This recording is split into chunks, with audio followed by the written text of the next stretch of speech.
Assalamualaikum warahmatullahi wabarakatuh. Apa kabarnya semuanya, Sobat Pancasila?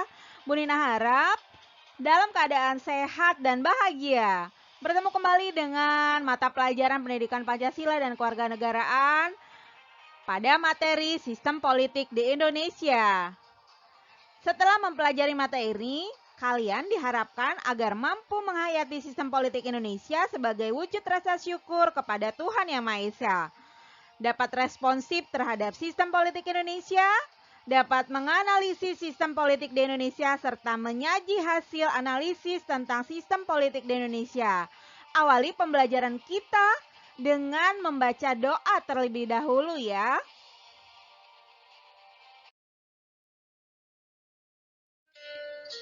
Sobat Pancasila, sebelum memulai, tadi kita sudah baca doa. Selanjutnya, yang paling penting adalah fokus dan siapkan alat tulisnya ya.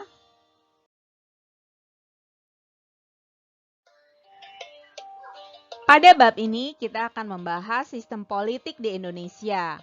Pada bagian pertama, kita akan membahas lebih dalam mengenai hakikat sistem politik dan sistem politik Indonesia.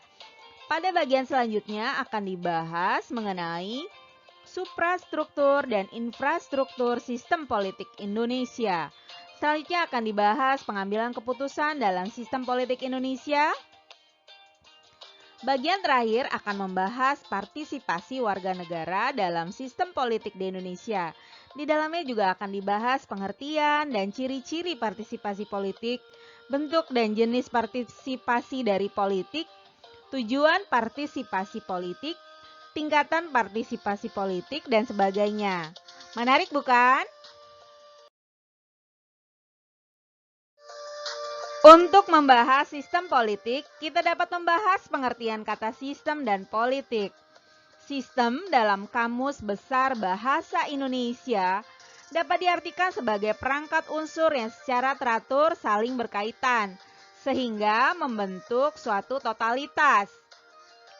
Dan menurut Profesor Miriam Budiarjo, politik adalah usaha untuk menentukan peraturan-peraturan yang dapat diterima, baik oleh sebagian warga, untuk membawa masyarakat ke arah kehidupan bersama yang harmonis.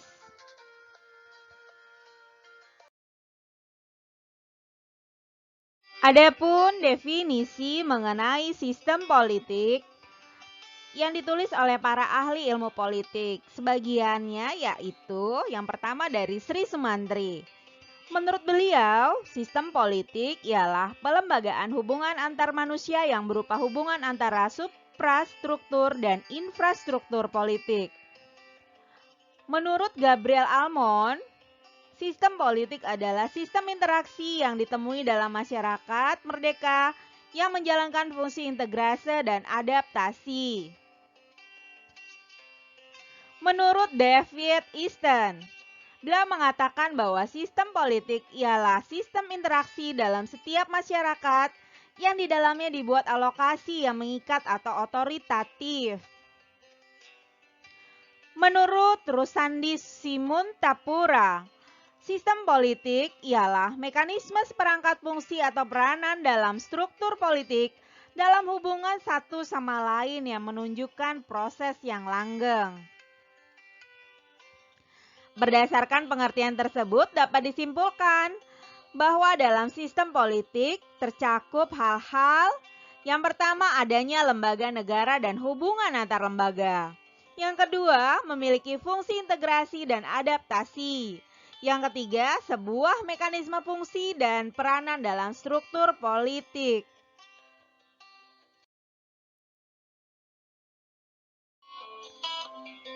Sejak awal berdirinya, Indonesia sudah menjadikan demokrasi sebagai pilihan sistem politiknya.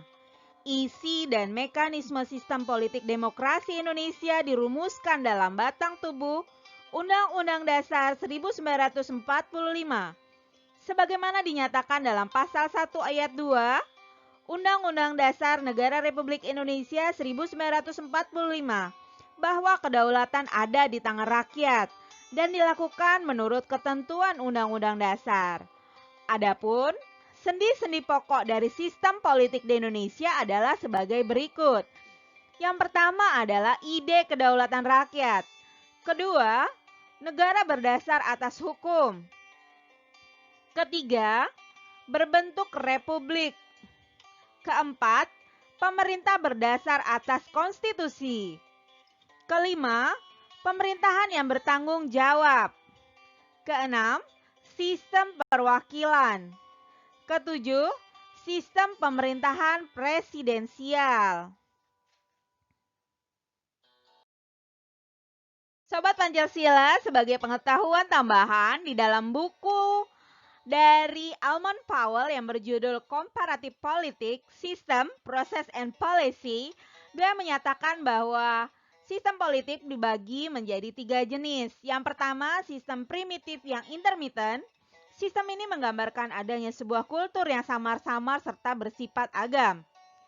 Yang kedua, sistem politik tradisional dengan bentuk-bentuk yang bersifat pemerintahan politik yang mana antara satu dengan yang lain berbeda serta sebuah kultur subjek.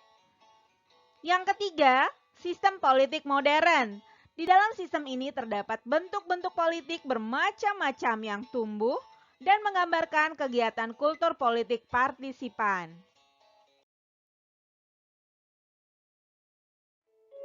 Selanjutnya mengenai suprastruktur politik. Diartikan sebagai suasana kehidupan politik pemerintahan di suatu negara. Untuk di Indonesia bertumpu pada trias politika yang terbagi dalam 3 kekuasaan yang tercantum dalam Undang-Undang Dasar Negara Republik Indonesia tahun 1945, yaitu adanya kekuasaan eksekutif, kekuasaan legislatif, dan kekuasaan yudikatif. Selanjutnya, infrastruktur politik. Pengertian dari infrastruktur politik ialah kelompok atau lembaga politik dalam kehidupan masyarakat yang dibentuk dan bergerak di tingkat masyarakat itu sendiri. Apa saja sih infrastruktur politik? Contohnya, yang pertama ada partai politik. Yang kedua ada kelompok kepentingan atau interest group. Yang ketiga ada kelompok menekan atau pressure group. Yang keempat ada media komunikasi politik. Pancasila untuk mengenal atau memahami dari infrastruktur sistem politik di Indonesia, yaitu adanya partai politik. Partai politik ialah organisasi politik yang dibentuk oleh kelompok warga negara Indonesia secara sukarela. Partai politik ini bisa terbentuk berdasarkan kesamaan kehendak dan cita-cita serta kepentingan. Yang kedua, interest group, yaitu kelompok yang memiliki kepentingan dalam kebijakan politik negara. Kelompok ini biasanya bersedia menghimpun dan mengeluarkan dana serta tenaga untuk melaksanakan kegiatan politik yang biasanya ada di luar tugas partai. Kelompok ini bisa berupa lembaga swadaya masyarakat atau LSM, serikat buruh, dan lain-lain. Pressure group, yaitu kelompok yang memiliki tujuan untuk mengupayakan dan memperjuangkan keputusan politik berupa undang-undang atau kebijakan publik, terutama untuk mendorong agar peraturan dan kebijakan yang dibuat sesuai dengan keinginan kelompoknya.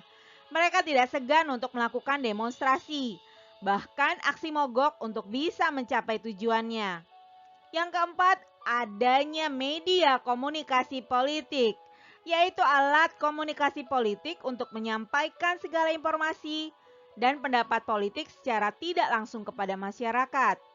Komponen ini diharapkan akan bisa mengolah, mengedarkan, hingga mencari dan menggiring aspirasi rakyat.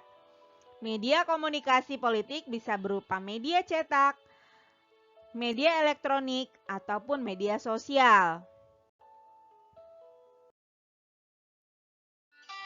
Sobat Pancasila, suprapolitik memiliki beberapa tujuan, diantaranya pembagian kekuasaan, mempermudah pengorganisasian negara, aspirasi tersalurkan, dan pencapaian tujuan pembangunan. Untuk pembagian kekuasaan, pengertiannya adalah adanya pembagian kekuasaan ini artinya dalam negara yang menganut sistem politik demokrasi tidak boleh terpaku pada satu kekuasaan saja. Yang kedua, mempermudah pengorganisasian negara. Hal ini dikarenakan dengan adanya lembaga-lembaga negara dengan tugas masing-masing, maka ada pembagian tugas pula dalam pengorganisasian negara tersebut. Yang ketiga, aspirasi tersalurkan. Suprastruktur politik ada agar bisa lebih memperhatikan aspirasi rakyat serta mendekatkan negara dengan masyarakatnya. Yang keempat, mencapai tujuan pembangunan. Pada akhirnya, suprastruktur politik memiliki tujuan untuk mencapai pembangunan nasional. Tujuan pembangunan nasional ini tertuang dalam pokok pikiran pembukaan Undang-Undang Dasar Negara Republik Indonesia tahun 1945 pada alinea keempat.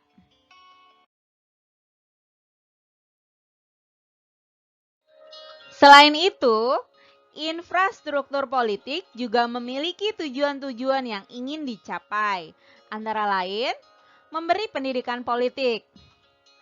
Infrastruktur politik menginginkan pengetahuan politik rakyat semakin meningkat. Dengan pengetahuan politik yang meningkat, diharapkan partisipasi politik mereka sebagai warga negara juga bisa meningkat sehingga bisa memaksimalkan sistem politik negara. Yang kedua, mempertemukan beragam kepentingan. Ada begitu banyak kepentingan di dalam masyarakat.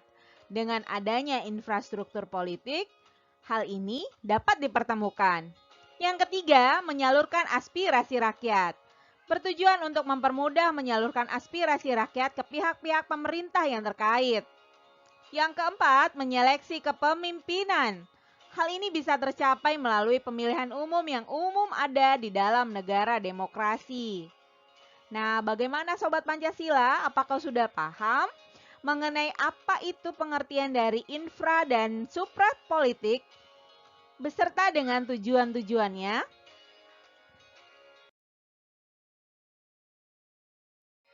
Pengertian partisipasi politik menurut Ramlan Surbakti. Menurut beliau, ialah kegiatan warga negara biasa dalam mempengaruhi proses pembuatan dan pelaksanaan kebijakan umum serta menentukan pemimpin pemerintahan.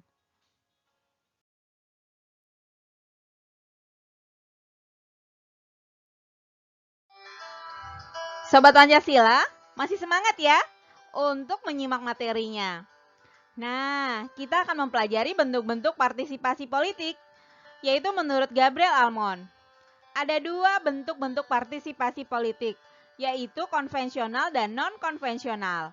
Konvensional, contohnya adalah pemberian suara, diskusi politik, kegiatan kampanye, dan lain-lain. Untuk non-konvensional, contohnya adalah pengajuan petisi, berdemonstrasi, konfrontasi, dan lain-lain. Sobat Pancasila, pengetahuan tambahan lainnya yaitu sistem politik di berbagai negara.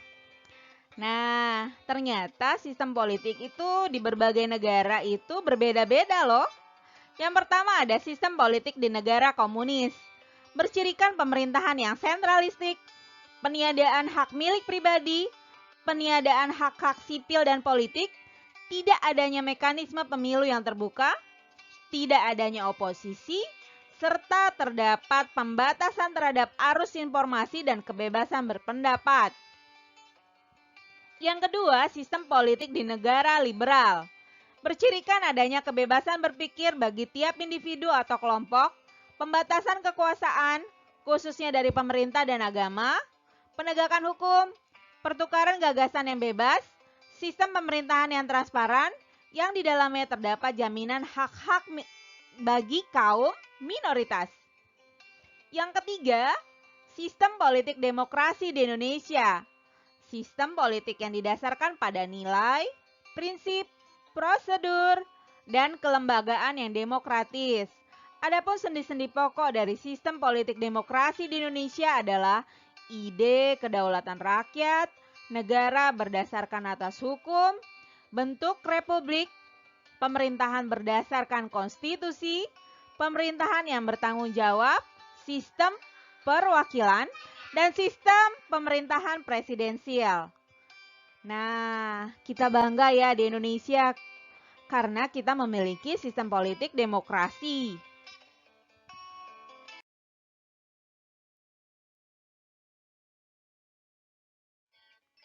Setiap proses politik dalam kerangka sistem politik demokrasi Pancasila, terutama dalam perumusan, pembuatan, pelaksanaan, dan penegakan keputusan politik harus bersifat religius, menjunjung tinggi martabat manusia, memperkokoh persatuan dan kesatuan bangsa, dan untuk meningkatkan kesejahteraan umum atau masyarakat. Pengambilan keputusan dalam demokrasi Pancasila menggunakan cara yang pertama ada musyawarah mufakat, yang kedua ada suara terbanyak atau voting. Baik musyawarah mufakat maupun suara terbanyak, keduanya merupakan cara pengambilan keputusan untuk mencapai konsensus. Perbedaan antara keduanya terletak pada bagaimana cara atau proses untuk mencapai konsensus. Pengambilan keputusan dengan cara musyawarah mufakat melewati proses perubahan pendapat dari pihak-pihak yang terlibat dalam konflik untuk menemukan titik temu yang disepakati sebagai dasar pengambilan keputusan. Adapun dalam pengambilan keputusan dengan suara terbanyak, konflik yang terjadi diselesaikan melalui pemungutan suara terbanyak. Pendapat yang memperoleh suara terbanyak menjadi pendapat bersama, sehingga perbedaan pendapat dapat diselesaikan. Nah, Sobat Pancasila, peran serta masyarakat dalam politik adalah terciptanya masyarakat politik yang kritis partisipatif, yang memiliki ciri-ciri yang pertama, meningkatnya respon masyarakat terhadap kebijakan pemerintah.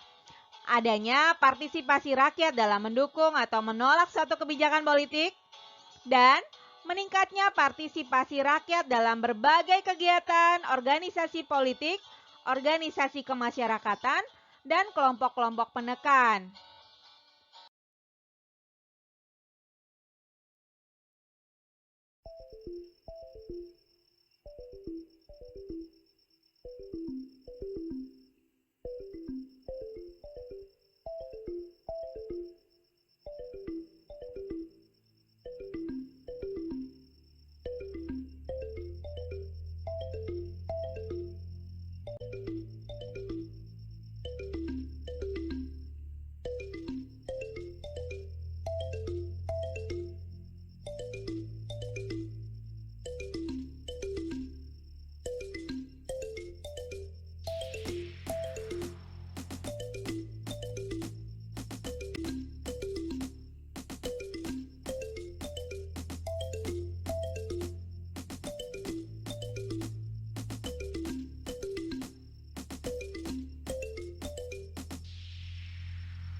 Sebuah prolog.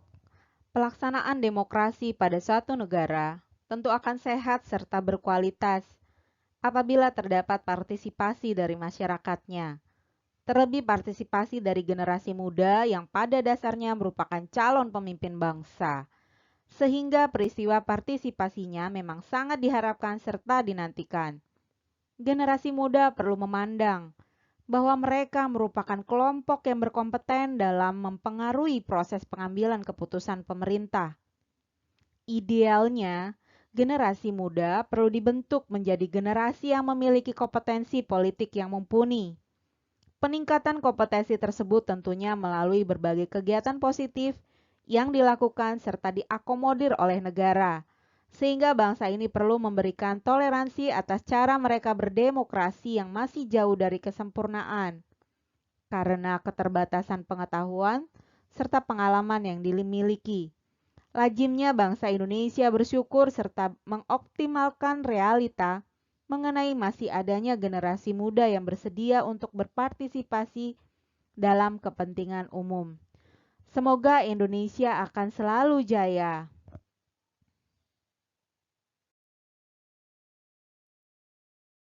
Sobat Pancasila, tidak terasa materi kita sudah selesai.